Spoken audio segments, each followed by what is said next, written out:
Number two, he's actually talking to Iran and discouraging Israel to strike the interior of Iran and has stopped many other international countries to do the same. Number three, can you give him credit for ending the Indian-Pakistan war?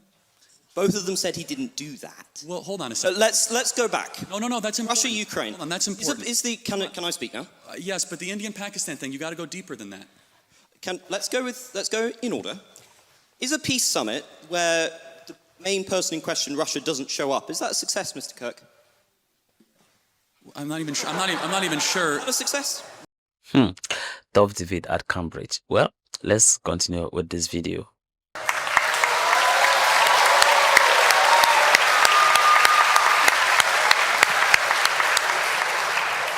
Good evening, Mr. Kirk. You've obviously devoted a lot of your life to electing, keeping in power Donald Trump, and you did so partly because you said Trump would put Americans first and take them out of foreign conflicts. Shall we see how that is going at the moment? Currently, Trump has just accepted a $400 million debt from Qatar, which we're assured is perfectly above board. Billions in arms are going to Saudi Arabia, which they're using to bomb and starve Yemeni children. Not sure how that's in the interest of the United States, but it might be in the interest of the $5.5 billion deal his failed sons are receiving. At the same time, this great president of peace has greenlit mass killings not just in Yemen, but in Gaza, where he greenlit an invasion called Operation Gideon's Chariot with the express aim of wiping out the Gazan population. You promised to put America first. Haven't you and your ilk sold America out?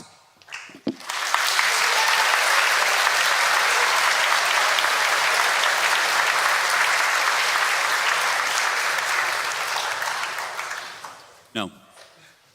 Well, I'm glad you have great intellectual substance and can answer. Because it's all the culture wars for you, isn't it? The second someone actually tells you what you're doing, which is bread. Can you calm down a little bit? Like, just a little bit? Pounding the table, you're all over the place.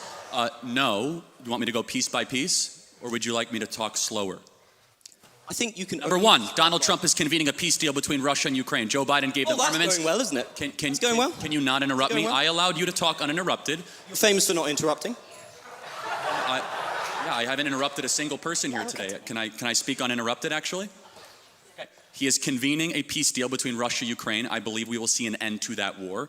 Number two, he's actually talking to Iran and discouraging Israel to strike the interior of Iran and has stopped many other international countries to do the same. Number three, can you give him credit for ending the Indian-Pakistan war?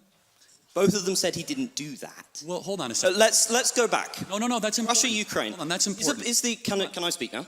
Yes, but the Indian-Pakistan thing, you got to go deeper than that. Let's go in order. Is a peace summit where the main person in question, Russia, doesn't show up, is that a success, Mr. Kirk?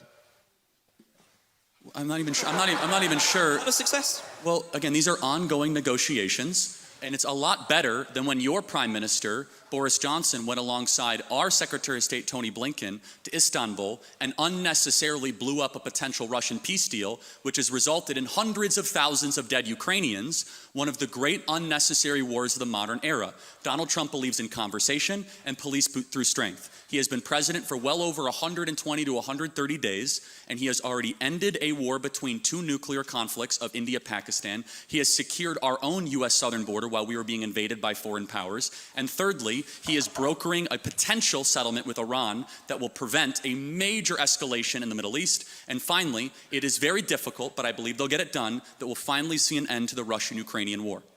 I'm just going to disregard the enormous lies you just put out there about Russia and Ukraine. Okay. But do you really think leverage, negotiations work if you cut off all your leverage and scream at one party in the Oval Office? Don't you think that has just emboldened Russia? Because look at the approach. Putin thinks so much of your glorious president, he can't even be asked to show up.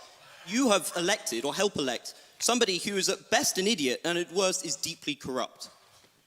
Okay, again, so Trump and Putin had a 2-hour phone call today. You'll acknowledge that's a good thing. The pursuit of peace can sometimes be a winding road, and it's a lot better than sending hundreds of billions of dollars further into the killing fields of eastern Ukraine, something that tragically both the UK government and the US government has been unnecessarily supporting for a couple of years. President Trump wants to see a brokerage, an ending of this settlement. I pray we can get it. It's very complicated because of the mess that Joe Biden left, which was an active kinetic war with a nuclear power sending American-made missiles into the interior of Russia. So President Trump has already ended a war. He's ended an invasion. He's only 130 days into this. And I believe, we do not know. At this point, we are merely speculating, which I think we should not spend our time doing that, because eventually one of us will be right. I believe we'll be right, and I believe we'll see an end to this war.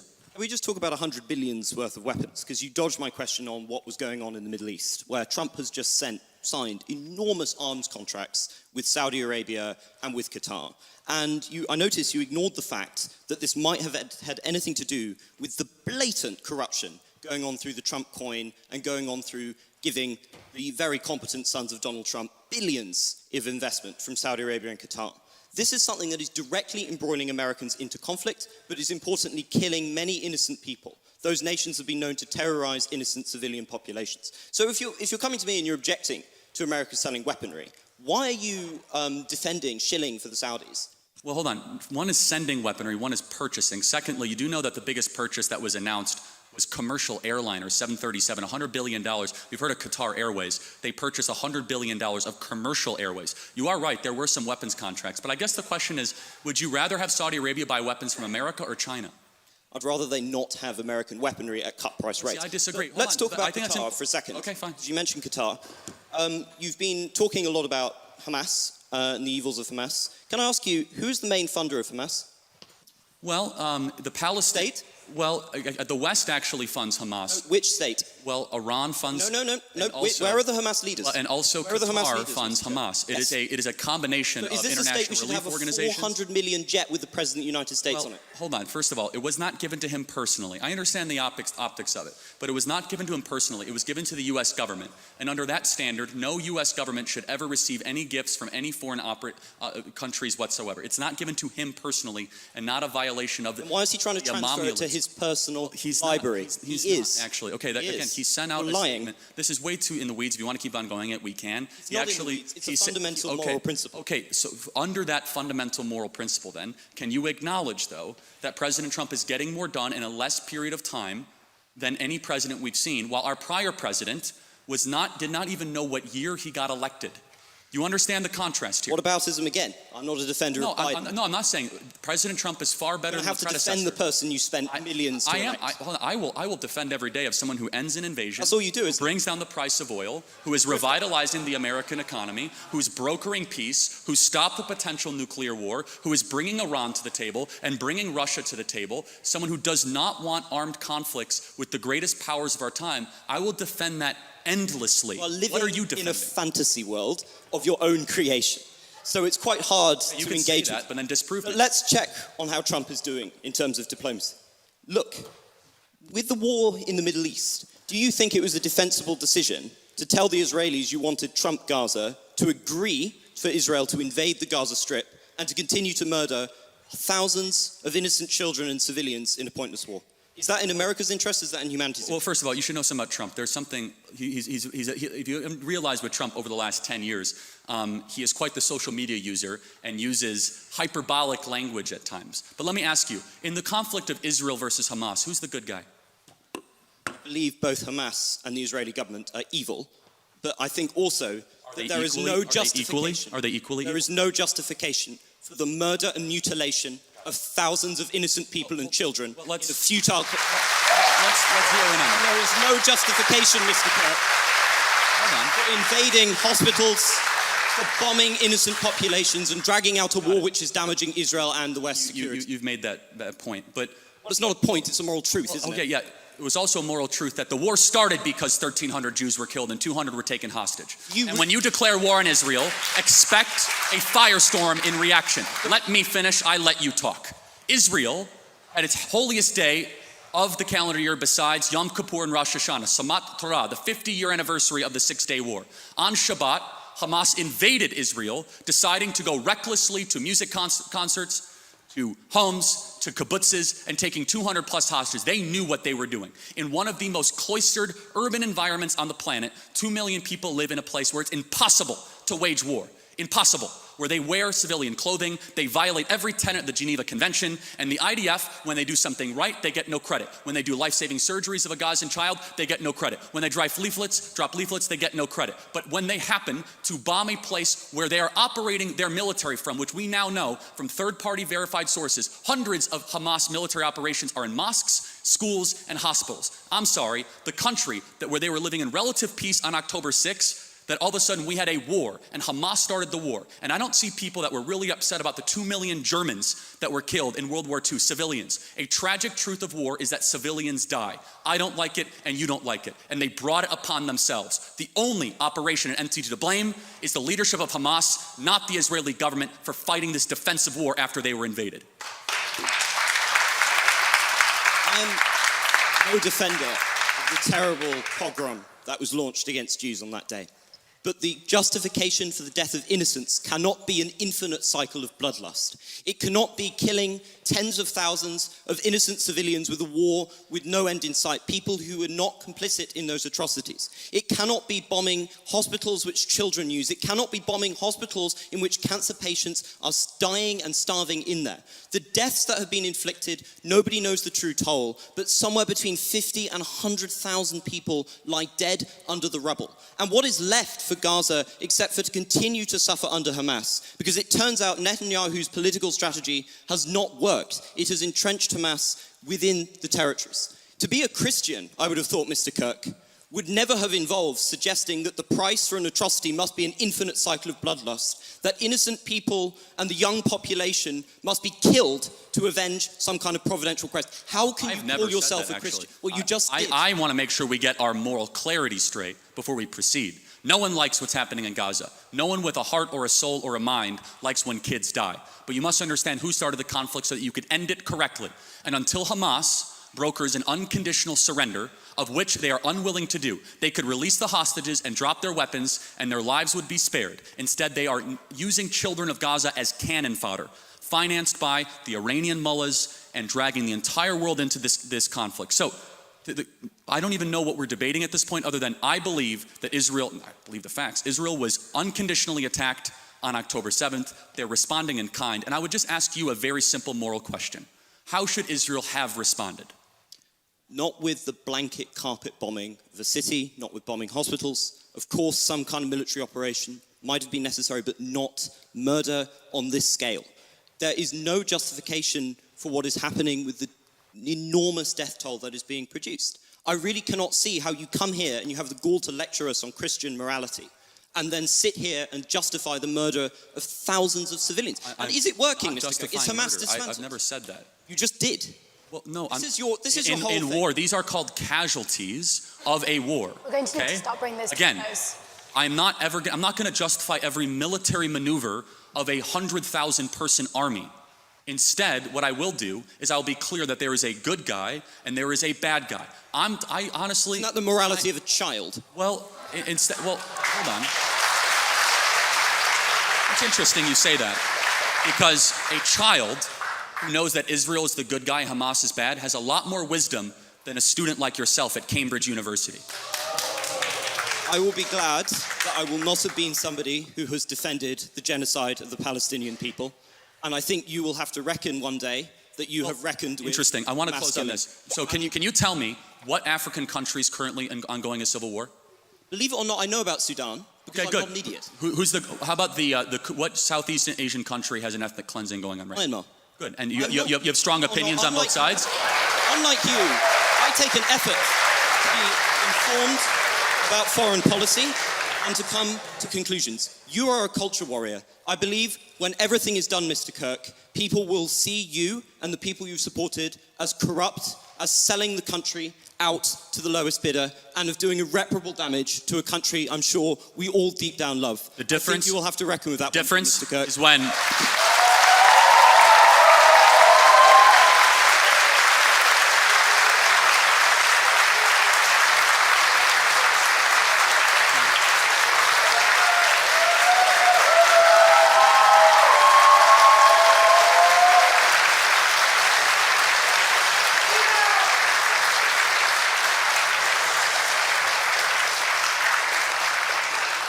The difference is when we get our way, we'll still have a country, and your country will be a third world hellhole.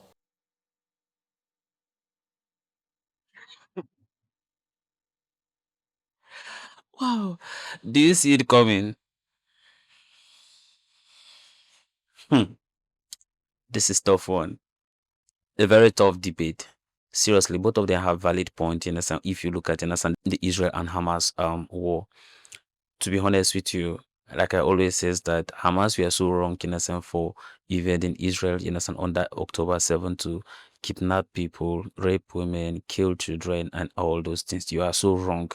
Israel in the other way around, you understand, of course, you understand, have right to go after, you understand, their people, which was exactly, you understand, what they do. But then the manner in which, you understand, maybe probably they handle all this situation in getting back their people, well, I can't decide, you understand, for the government, because whatever the government are doing, they think that, you understand, that's the right way. But as for me, I'm not happy, you understand, how, you understand, children are being killed. For that one, you understand, I do not, you understand, support it. I just felt that there are a lot of military operation that can be done, that such leaders, you understand, can be targeted, you understand, and taken out without actually, you understand, bombing school or bombing hospitals or bombing civilians and all those things, and all this infrastructural, you understand, destruction, you understand, that happened to Palestine, or should I say, you understand, to Gaza. A lot has happened, and it's just something that we are not proud of it. But then those are the reality of whatever, you understand, that is happened. But one thing is for sure, Newton law always says that what action and reaction are equal and opposite, and then to every action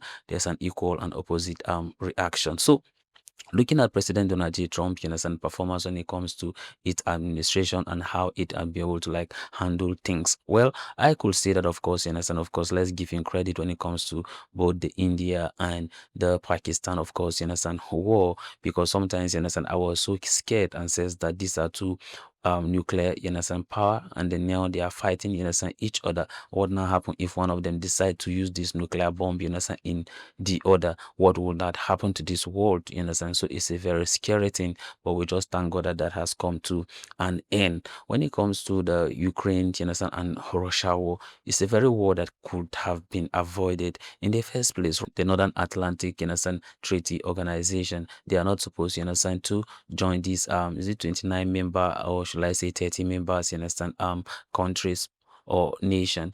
But if you look at it, you understand, Ukraine wanted to be part of it, where therefore, you understand, a treaty has been signed that NATO will not expand beyond, you understand, Ukraine. So imagine that, you understand, this treaty, you understand, is being honored. I think that we could have not have this Russia and Ukraine war, you understand, in the first place. But nonetheless, all these things, you understand, has happened, and then there's a way that we can be able to like fix this problem, and it's all about, you understand, diplomacy. Because if you look at some of the military action, it has not done us, you understand, any good. But we just pray that at least, you understand, President Donald J. Trump and Putin, you understand, they are maybe conversing, you understand, most of the time, you understand, on phone. So we pray that they can be able to have, you understand, a good resolution. But I could say that maybe probably Trump did not handle this Israel and Iran war very well, because maybe probably if maybe probably he could have been so cautious, you understand, with Israel and stopped them from attacking Iran, we could have not been where we are, you understand, today. This war could have not be where we are now. Israel, you understand, are actually, you understand, suffering from whatever, you understand, action that they took. Because if you look at it, you understand, Iran keep raining in missiles, you understand, into Israel, killing a lot of innocent people, and you could even see the children, how they even be running to bunkers. Like, it makes me, you understand, break down to tears, you understand, watching innocent children, you understand, going through some of these things. Nonetheless, that's the same thing that is also happening, you understand, in Gaza, because that's how, you understand, how the Gazan children, you understand, are feeling. So I'm not happy for what, you understand, Israel did to Gaza. Neither am I happy with what that Iran are doing to Israel. They are all bad. There is nothing to justify this, because everybody deserves to live.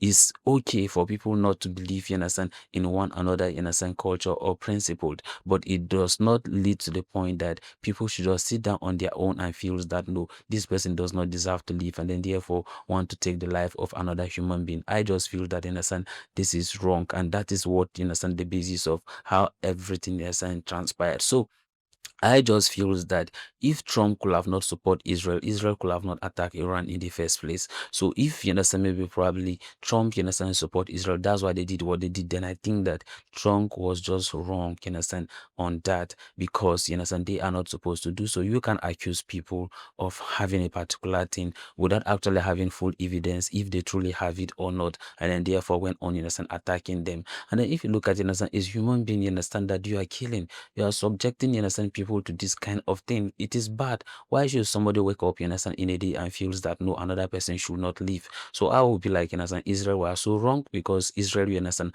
you are the aggressors in this very context. If we are to look at it in terms of the Israel and Iran, because okay, how can Israel accuse Hamas of Palestinians, you understand, of them coming to Israel to come and attack them unprovoked, and then you on the other way around doing the same thing by going to Iran to attack them unprovoked? It was just so wrong. It wasn't something that it was just condemnable. It's something that should not have happened. But very unfortunate. This is the situation, you understand, we had find ourselves. And I will not say that, understand, as a right thinking human being should justify whatever Israel is doing. Israel was so wrong, you understand, for doing so. Now they are now suffering, you understand, from the consequences of the action, you understand, that they take. Now, my whole thing is, people don't deserve to die, but human beings are dying. Look at, you understand, if you look at, you understand, the videos, you understand, on internet, look at the children, like seeing them, you understand, running to the bunker once, you understand, the alarm, you understand, went on, and then everybody is trying to run for cover, some sleeping on the ground and all. These things should not be happening. That's why, you understand, sometimes people feel that what the Zionists, you understand, are wrong. And sometimes people not be able to like at least differentiate, you understand, the Jews and then the Zionists. You see the thing, but because of, you understand, the Zionist happens to be the leader, so therefore every Jew is bound to suffer from it. Just like how innocent people, you understand, in Palestinians, you understand, tend to suffer for the actions of the Hamas. It's very sad situation, and we have all watched, you understand, this very debate. And then if some of these issues, you understand, is not well handled, a lot of nations are bound to suffer from some of these things. But nevertheless, a lot of you have thought an opinion and concerning this, and I want you to drop it at the comment section. And may God bless you as you do so. So have a wonderful day, and goodbye.